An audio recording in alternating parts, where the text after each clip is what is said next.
Welcome back to the deep dive. We are doing something a little different today. Usually when we pull a file, we are looking at a collection of articles, maybe a book, some data Right. points. It's usually a pretty wide net. Exactly. But today we are opening a file that is, well, it's heavy, it is complex, and quite frankly, it gets into some territory that is going to challenge your perception of reality. Yeah, this one's different. We are looking at the testimony of Juliet Bryant. It is a challenging one, absolutely. And I think it's important to frame this right from the start for everyone listening. We aren't just looking at court documents or, dry legal summaries today. No. We are looking at a transcript of a very specific, very raw interview between the broadcaster Maria Nawfal and Juliet Bryant, who describes herself as a victim of Jeffrey Epstein. From 2002 2004. That's the period she covers, yeah. Yeah. And we need to be clear. This isn't a polished press release. This is a conversation that starts in the gutters of corruption and ends up somewhere in the twilight zone. Right. And most people, when they hear Epstein, they have a preloaded script in their heads. They think of the headlines we've all seen for years. The island, the plane, the corruption, the sweetheart deals. And we're going to talk about that because it absolutely sets the stage. Yeah. But Juliet's account, it goes somewhere else entirely. It breaks the script. It certainly does. It starts with the familiar, the power dynamics, the abuse of power, the names you expect to hear. But then it spirals into allegations that are quite honestly mind-bending. Yeah, that's a good word for it. We're talking about secret laboratories, coded language about food that sounds innocent but really isn't, and eventually claims that touch on the supernatural and, straight up science fiction. Yeah, she talks about pizza as a code word, which is disturbing enough on its own, but then we get to claims about cloning, egg harvesting, and even non-human entities. It is a lot to unpack. It really is. And I think some listeners might be tempted to tune out when we get to the weird stuff, thinking it, delegitimizes the rest of her story. And that is the danger, isn't it? Yeah. But our mission today is to look at this source material objectively. We are impartial observers here. We aren't here to say this is definitely true or this is definitely false. Absolutely not. Our job is to report on what is in this specific interview, to try and understand the witness's perspective as she presents it, and to see how these wilder details sit alongside the more corroboratable facts of the Epstein case. We have to look at the whole picture. Even the parts that make us uncomfortable. Or skeptical, yeah. Exactly. We're going to walk through her story step by step, logically. So let's start with the man himself, or as Juliet describes him, the construct. That word, it really jumped out at me. It is a fascinating term, a construct. It implies something built, something artificial. It really stuck with me. In the interview, she references Eric Weinstein, the mathematician and podcaster, who apparently said that being around Epstein was like being a mouse around a snake. And Juliet just completely agrees with that. She describes him as highly intelligent, quick thinking, but also manufactured, like he was playing a role. That description of the snake is so telling, isn't it? It speaks to the psychological impact he had. It's about a primal fear. Yeah, not a business meeting fear, a deep, instinctual one. Right. And Bryant mentions that despite all the horrific things going on around him, he rarely got angry. He was calm. He was charming. He knew how to work a room. He wasn't the screaming tyrant. He was the silent predator. Except for one time. And this detail is just so... It's cinematic in a weird way. She says the only time she ever saw him lose his temper, like actually freak out, lose that cool facade, Was when a cat was looking at him. yes, a cat was looking at him from the bushes on the island. A cat. A cat! Of all the things to break his composure, not the law, not the victims, but a stray cat. It's just, what do you even do with that? Well, it sounds bizarre, almost funny, until you analyze it through the lens of a narcissist or a psychopath. Well- If you are maintaining a perfect mask of control, a construct, it's often the unpredictable, small elements of nature that crack the facade. A cat staring at you doesn't care about your money. Right. It doesn't care about your power. It's an independent observer. It's judging you, maybe. It suggests a man who needed absolute dominion over his environment. Every single variable had to be under his thumb. Absolutely. A stray animal staring at him. That's something he can't manipulate. He couldn't charm the cat. He couldn't bribe the cat. He couldn't threaten its family. Precisely. It's a glitch in his matrix. And speaking of manipulation and glitches, Bryant brings up his background.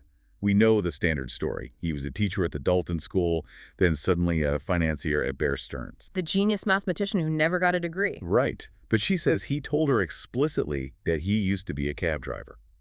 which just highlights the lack of traditional credentials. He went from a cab driver to teaching at an elite school without a degree, then to high finance.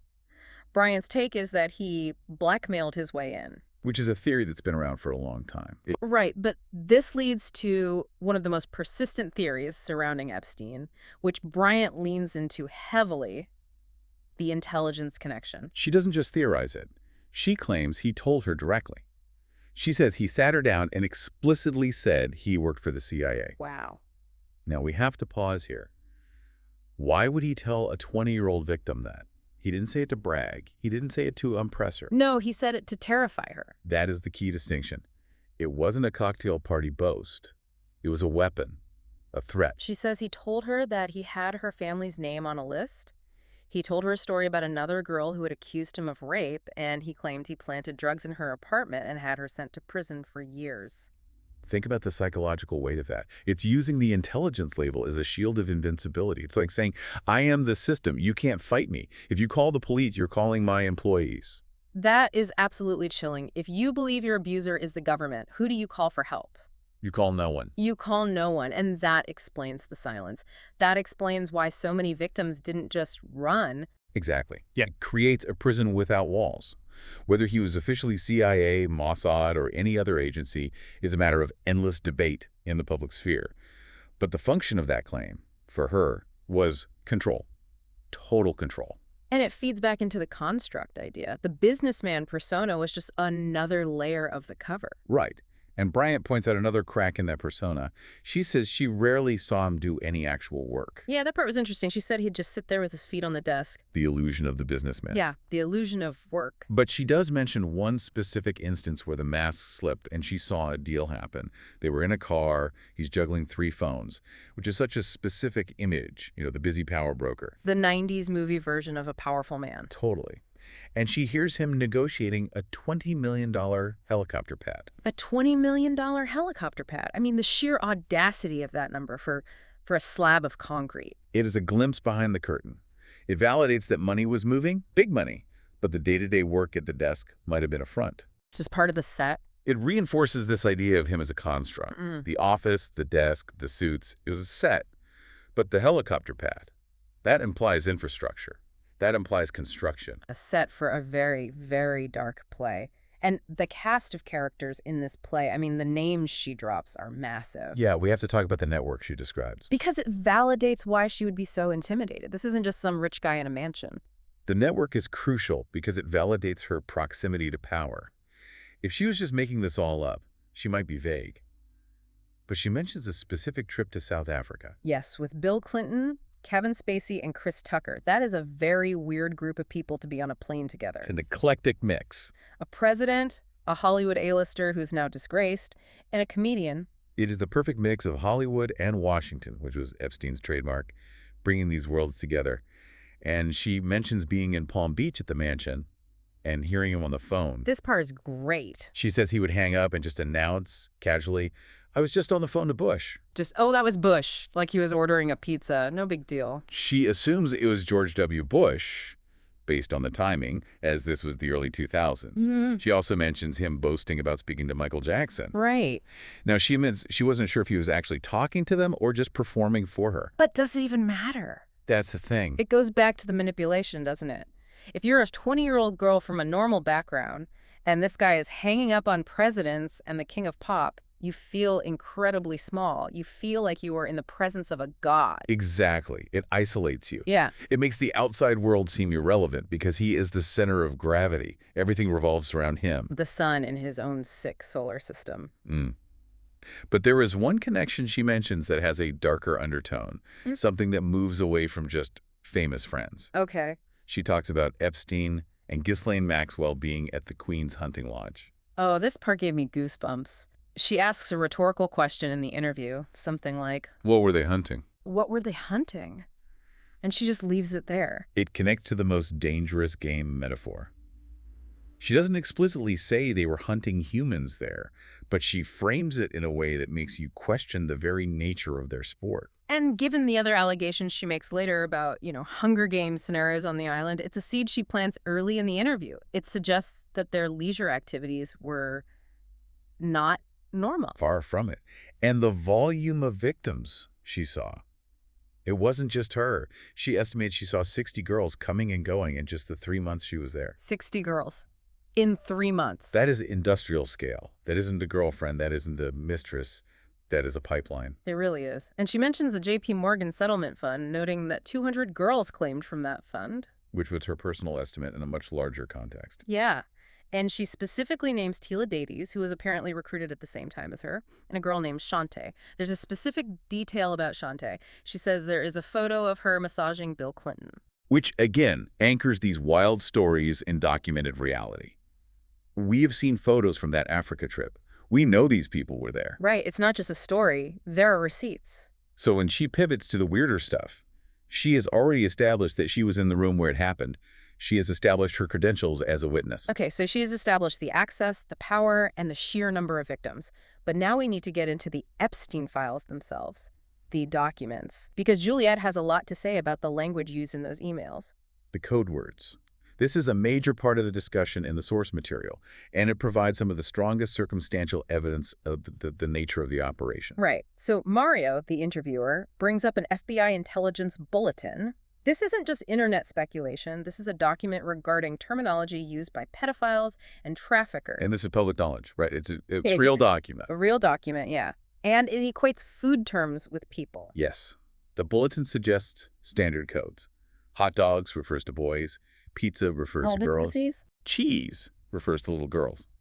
Other terms like pasta and walnut appear as well. And then they look at the Epstein emails, and you see grown men, billionaires, emailing about pizza parties or getting some pizza. It is contextually absurd, isn't it? Yeah. Imagine the wealthiest men in the world who can eat at any Michelin star restaurant they want, obsessively emailing about cheap fast food. Yeah. It just doesn't track. Completely. It's like if Elon Musk and Jeff Bezos were just constantly emailing about grabbing a hot dog from a street vendor, you'd think something else is going on here. Exactly. There's one email Mario reads out that's just, I mean, it's damning. It's the smoking gun for the code theory. Is this the glowing one? The growing one, yeah. A client asks Epstein if a girl looks pregnant. And Epstein, or the reply says, "You mean radiating a soft glow with a look of bliss." Yeah, that's the pizza. And you have to just stop and read that sentence again. Radiating a soft glow with a look of bliss. You cannot interpret pizza literally there. A pepperoni pizza does not radiate a soft glow. A pizza does not have a look of bliss. It's so transparently code that it's sickening. It strips the humanity away from the victim and turns them into a consumable good. A product, a menu item. Yeah. And then there is the beef jerky. The beef jerky. This one is weirder somehow. It appears in the files a lot. I love the beef jerky, or references to it in really bizarre contexts. And this is where the interview gets interesting, because Mario asks her directly, "Did you ever see beef jerky at the house? Was he a fan of snacks?" It's such a simple, grounding question. And her answer is so revealing. She says no, she never saw a bag of beef jerky in the cupboards, not once. She said the fridge was full of normal stuff, sodas, water, but never jerky. So if you have a billionaire who never eats beef jerky but is constantly emailing powerful men about beef jerky in the context of torture videos, which is another email they discuss. You have to assume it is a placeholder for something else. Wait, let's pause on that. The torture video email. Because that escalates things significantly. We're not just talking about trafficking, we're talking about something else. Yes. There is an email mentioned in the files where a contact says, quote, "I love the torture video." And another from a Harvard professor asking, "Did you torture her?" A Harvard professor. A Harvard professor. That is just, we are talking about Harvard professors and global elites casually using the word torture in emails. Not hurt, not mistreat, but torture. And Bryant's reaction is interesting. She doesn't claim to have seen the torture personally, but she links it to this idea that beef jerky might be code for something drug-related or darker. Like, what does she speculate? She speculates it could be related to the disposal of bodies or perhaps drugs, referencing the sulfuric acid we'll talk about later. But the key takeaway here is the linguistic anomaly. Normal people do not speak this way. No. A pizza and grape soda request between powerful adult men implies a specific transaction.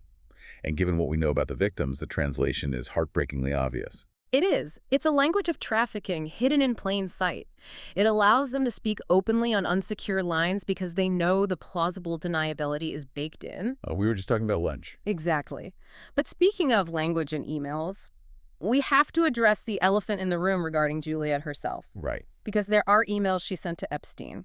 And if you are a skeptic, this is where you attack her credibility. This is the psychology of survival section, and it is a very difficult, but I think a very necessary part of this deep dive. It really is. Because the skeptics, and Mario brings this up to her fairly directly, point to emails she sent in 2011, 2015, even 2017. These are years after the abuse occurred. Years later. And they are. Well, they're friendly. Friendly is putting it mildly.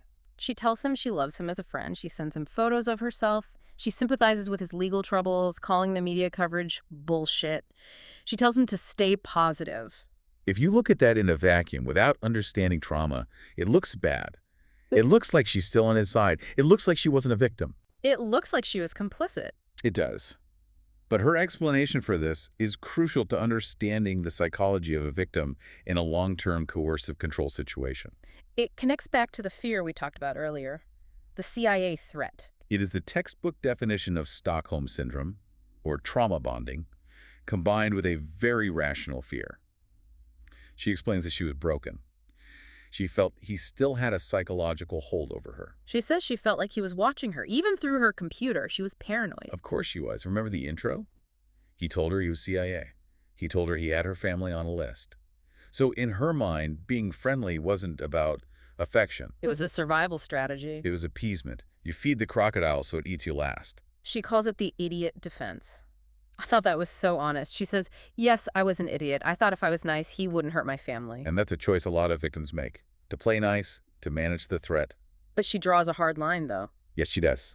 She admits to being an idiot for sending the emails, but she insists she was never a criminal. She differentiates herself from other victims who became recruiters. She says, I never took money to bring other girls. I never recruited.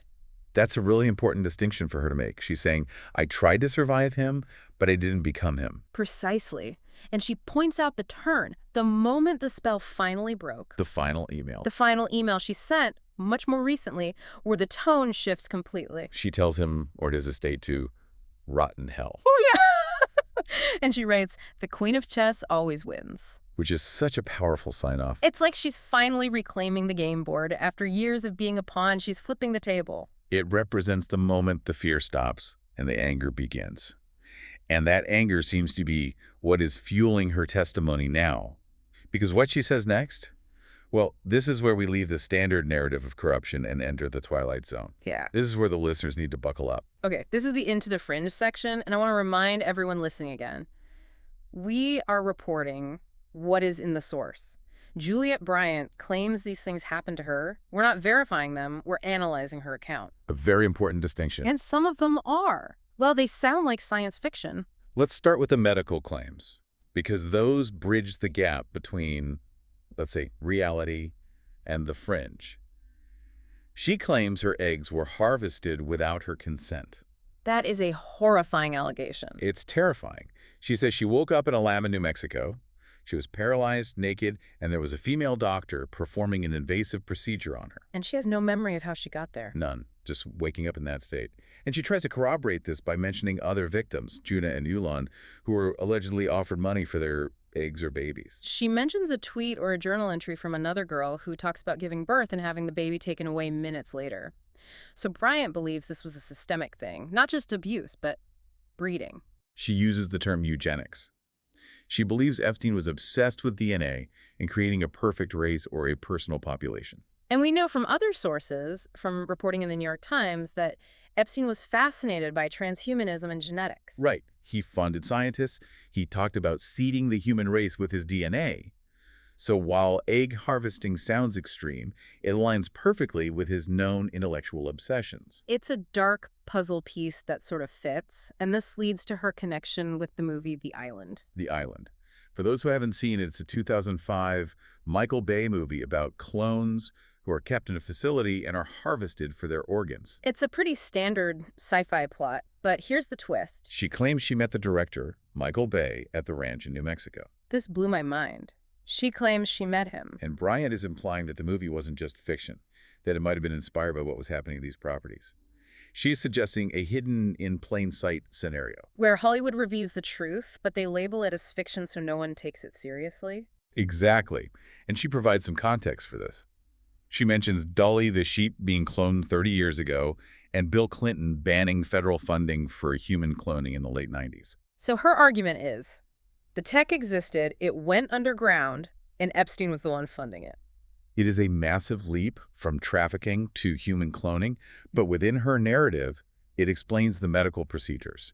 It explains the scientists she claims to have seen on the island. Because scientists don't usually hang out at billionaire party pads unless there is a lab. Unless there's a reason for them to be there. Yeah. But then she goes further. Much further. She goes to the supernatural.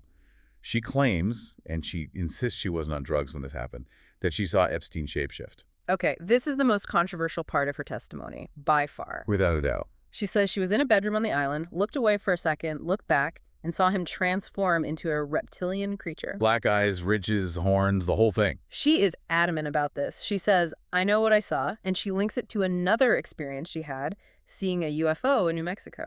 Yes, a triangular craft near the Roswell-Dolte base area, which is, a hotspot for UFO lore. So how do we process this? How do you, as a listener, process this? We have a witness who is credible about the trafficking, corroborated by photos and flight logs, who then says, and also, he was a lizard. This is the challenge of trauma testimony. Yeah. And I think there are two ways to look at it. One, she is describing a literal event that she witnessed phenomena that are currently unexplained by mainstream science. That is the X-Files interpretation. Okay. Or two, we are looking at how the human mind processes extreme, reality-shattering trauma. You mean like the monster was so bad her brain turned him into a literal monster? Exactly. When you are powerless, terrified, and perhaps drugged, she admits she doesn't know if she was drugged, but it's a possibility. The brain can use metaphor to make sense of the horror. A symbol. A symbol. Seeing him as a demon or a reptile might be the mind's way of visualizing his predatory nature. It's a form of dissociation. That makes a lot of sense psychologically. It's a defense mechanism. This isn't a man doing this to me. It's a monster. It allows the mind to survive an unsurvivable experience. But she also mentions waking up in that lab with figures in hazmat suits, whether that was aliens or just illicit medical staff. Yeah. It's terrifying either way. It is, and I think that's the key point. Regardless of whether you believe in the shape-shifting, the core allegation that she was experimented on without her consent is the part that requires investigation. Yes. The flash of the lizard might be the trauma processing the event, but the scar of the surgery is the physical evidence. And speaking of evidence, we have to talk about the physical stuff, because towards the end of the interview, Bryant points out some very, very suspicious orders Epstein made right before he was arrested. This is where we come back down to earth a bit, back to hard facts. She mentions the delivery of tons of cement. Tons of it. Also, carpet shredders. And sulfuric acid. A lot of sulfuric acid. And you put those three things together. Cement, carpet shredders, and acid. It sounds like a cleaning up the crime scene starter pack. It certainly suggests destruction of evidence on a massive scale. Bryant speculates on the acid. Was it to destroy DNA? Was it to dissolve bodies?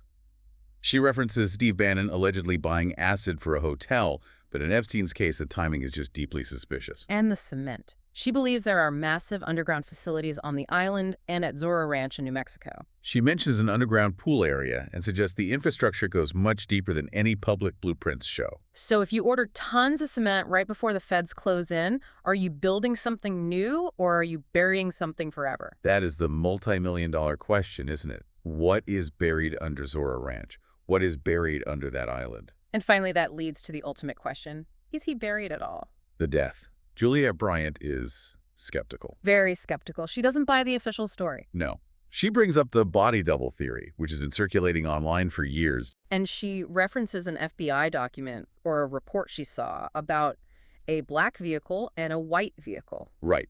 The theory is that a decoy body was put in a white vehicle to distract the press, while a black vehicle left the prison unnoticed with the real Epstein inside.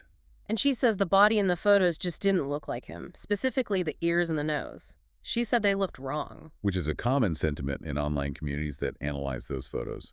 Her theory is that he might have been an intelligence asset who was extracted. Witness protection. Or simply allowed to escape to Israel or elsewhere because he knew too much. If he was a construct of intelligence agencies, as she claimed at the very start of her story, then extracting him makes perfect sense. You don't leave your asset to rot in a jail cell where he might talk, you pull him out. Or you silence him permanently. Mario, the interviewer, leans towards the "he knew too much, so they killed him" theory. Bryant leans towards "he is too valuable or powerful, so he escaped." Both theories point to a conspiracy that goes beyond a simple suicide. So we have covered a lot of ground here. We've gone from the construct of a businessman to the coded trafficking emails to egg harvesting to reptiles to a faked death. It's a journey. It is a journey into a very dark heart, a rabbit hole with no bottom. So let's try to wrap this up. What does this all mean? Why should the listener care about the reptile claims if the trafficking is bad enough on its own? I think the complexity is the point. If we dismiss Juliet Bryant because she mentions aliens or shape-shifting, we risk ignoring the egg harvesting. We risk ignoring the pizza emails. Her testimony forces us to confront the fact that high-level abuse is rarely simple. It's messy. It is messy, it is traumatic, and it often sounds unbelievable because it is designed to be unbelievable. That's a really good point. If the truth sounds like a bad sci-fi movie, no one will believe the victim. It's the perfect cover. Exactly. Oh, she's crazy. She thinks he's a lizard. And then you ignore the fact that she was trafficked. You dismiss everything. Right. The fringe elements act as a kind of camouflage for the core crimes. It discredits the witness before they can even testify in the court of public opinion. It's a heavy burden for the listener, though, trying to separate the trauma perception from the factual reality. It is. But the patterns are undeniable. The volume of girls, the specific names, the layout of the properties, the strange financial flows. Those are the anchors, the verifiable details that ground the rest of the story. And I think that brings us to our final thought. We always like to leave you with something to chew on. Here's what strikes me. We talk about the cement and the acid ordered right before the end. We talked about the code words that everyone ignored for years. Right. If the normal part of this story, a billionaire running a global trafficking ring with presidents and royals, was hidden in plain sight for decades, if that was the surface level... Then what is a basement level? Exactly. Where is the line between conspiracy theory and conspiracy fact? And regarding that cement, if they were pouring concrete in a panic right before the arrest, what exactly were they trying to keep down? What were they trying to bury? That is a question I think will keep me up tonight. And one more thing about that sign-off from her final email.